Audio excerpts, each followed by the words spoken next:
Good morning, how are you? This is Miho from Canada. How are you guys doing? So, the victim mode. You might have heard this before. And I literally lived by this for many, many years, decades.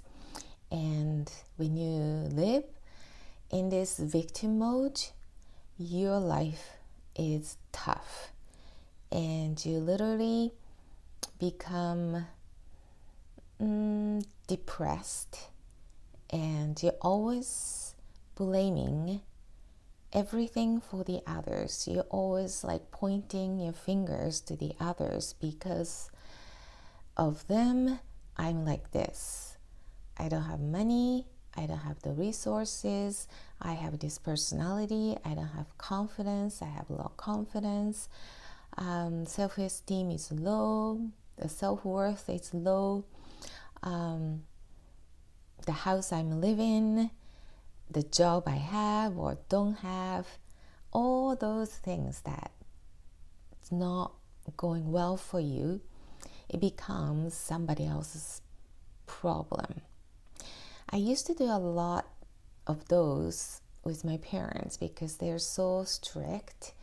I believe that they really crushed me in personality wise, like low confidence and low self-esteem. I didn't have any self-worth, and because of those pressures that I've been experiencing through growing up, that's why I believed my personality was like that because of them, right? And anything that happens in life, you have this attitude of somebody else's fault. Because I'm not rich, I wasn't born in a rich family, or I have this health or conditions, or all those things that happen in your life. And people do this over and over because there is advantage to this, which is you don't need to be responsible for your actions, because you're blaming everything for the others or environment outside of you, so that it's their fault that I'm this way. It's their fault that I don't have enough money to support myself or family. It's their fault that I'm in this health condition, right? It just goes on, and you don't need to own these responsibilities that you literally create your life with your will, which is so true, but it's easy when you blame others, right? So when you really want your life to be the way you want it, the way you love to be, you need to get out of this victim mode to become, okay, everything that happens, it's all my responsibility. For instance, okay, you were brought up in a very strict family, you had lots of turmoil, feelings, and anxieties, and fear, and all of that. And when you become an adult, you have the choice to live and choose what you like to be. When you're little, it's tougher because you're not financially independent and you rely on them to be survival mode. So it's a lot of things being controlled, right? But when you become an adult, you have your own will to lead your life the way you like it. So when you get and hold on to these responsibilities of whatever you do is your responsibility attitude, you stop blaming others, because others are that's their thing, right?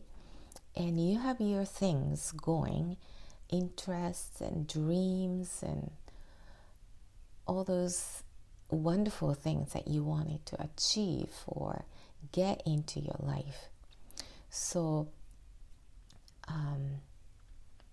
when you take responsibility for all the actions you do, you really understand that you could change your attitude, you could change your frame of mind to suit the way you like to live, not measured by the others. So you become really independent thinker to seek the solutions. So for instance, it's easy way to relate to this example. So if you feel you want to get fit, right? And you look at the others who are fit, like, oh, they must be born that way. You know, they have the high metabolism, which I don't, because, you know, they have different body system. Like, you could blame anything you want, right? And so that way you're getting yourself off from that responsibilities. Oh, because I'm this way, I was born this way, my metabolism is slow because of this, because of that, right? So you ended up not doing anything at all to improve yourself. So when you set your mindset to taking a responsibility, okay, what about eating habit? What about exercising? What about this and that? So I literally took this challenge myself. I wanted to change my body shape, and even though I run, I was gaining weight, which was so puzzling. Like, what's going on? And I really didn't understand how the body functions versus exercise versus eating habit, which I had a bad habit of eating. Because when you exercise, you're so hungry. You eat, which is fine, but you eat. I was eating everything I see. So all the carbohydrates, sweets, I felt like, okay, because I run, I deserve it. And I just ate everything I could see. So that's not a good eating habit at all. Even though you exercise, you still, the body still needs the good nutrient to sustain your body in a good condition. So I start to learn the correct way of eating, correct way to use the muscle, which needs, your body needs to be alignment. Like, all the body parts need to be alignment.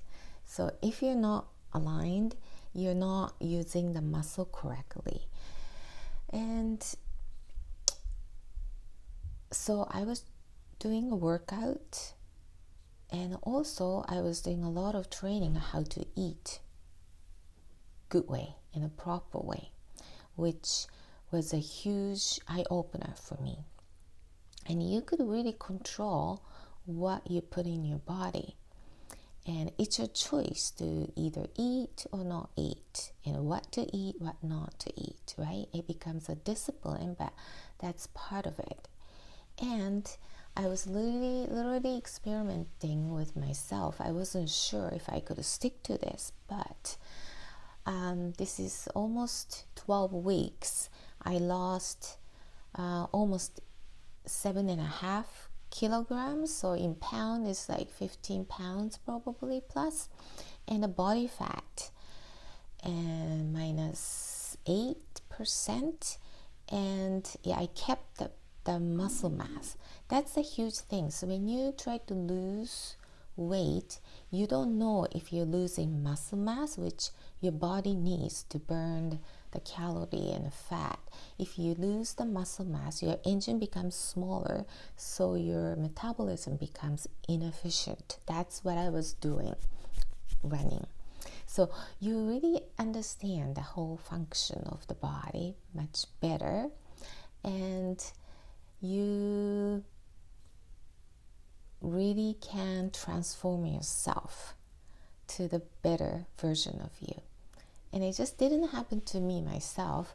And there are a bunch of us joined this challenge, and all of them went through this program and lost weight, lost body fat, and kept the muscle mass.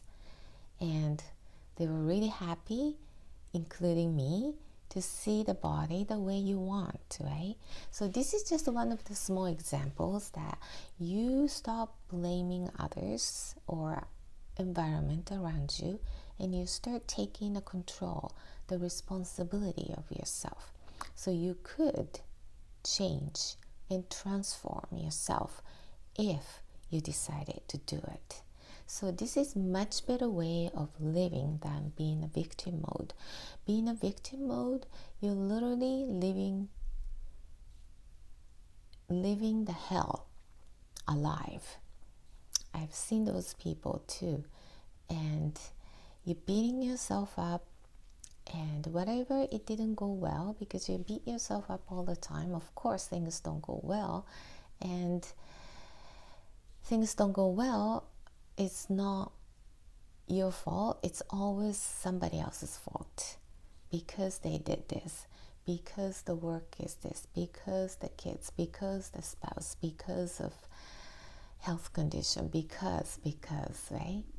So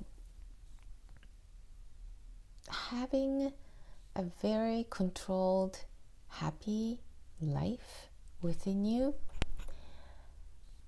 you need to take control of this responsibility. You just own that. Own yourself. Not directed by the others, or not judged by others, or not owned by the others, right? So you have your way or vision how you want it to live, and this victim mode is not going to help. First, you need to get out of that victim mode and take whole responsibility. So no matter what happens, it's your responsibility. That's the way of thinking, the mindset shift. And that really, really opens up the whole new way of looking at the life. And your life becomes much better, smoother, because whatever you do, you're owning it, not run by other resources, or the environment that you're in, or the people.